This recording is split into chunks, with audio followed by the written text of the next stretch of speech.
Esther was a young Jewish woman who lived in the kingdom of Persia. She was an orphan raised by her cousin Mordecai, but God had a special plan for her life. Out of all the women in the kingdom, Esther was chosen to become queen. She now lived in a palace filled with wealth and honor. But there was one secret: no one knew Esther was Jewish. At that time, a powerful man named Haman rose to a high position in the kingdom. He was proud and cruel, and he demanded that everyone bow before him. But Mordecai refused to bow because he would only honor God. Haman became furious, and his anger turned into a wicked plan. He convinced the king to sign a decree that would destroy all the Jewish people in the kingdom, men, women, and children. When Mordecai heard this terrible news, he mourned deeply and sent a message to Esther, asking her to go before the king and beg for mercy for her people. But there was a great danger. In Persia, no one could approach the king without permission. Anyone who did so could be put to death unless the king extended his golden scepter. Mordecai told Esther, "Who knows whether you have come to the kingdom for such a time as this?"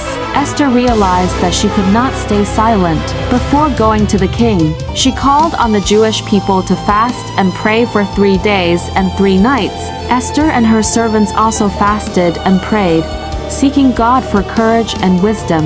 After 3 days, Esther put on her royal robes and walked into the king's court. The palace was silent as everyone watched. Her life hung in the balance. Then the king looked at Esther and extended his golden scepter, sparing her life. Esther invited the king and Haman to a banquet.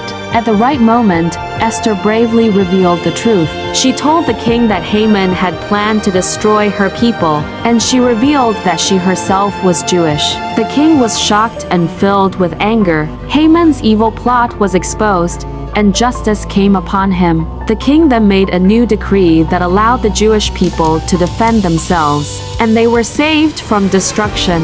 What began with fear ended in victory because one woman chose courage, prayer, and faith. Esther's story teaches us that prayer gives courage, faith defeats fear, and God can place someone in the right position at the right time for a great purpose. Esther became the queen who saved the children of Israel, proving that sometimes one act of courage can change history. For such a time as this,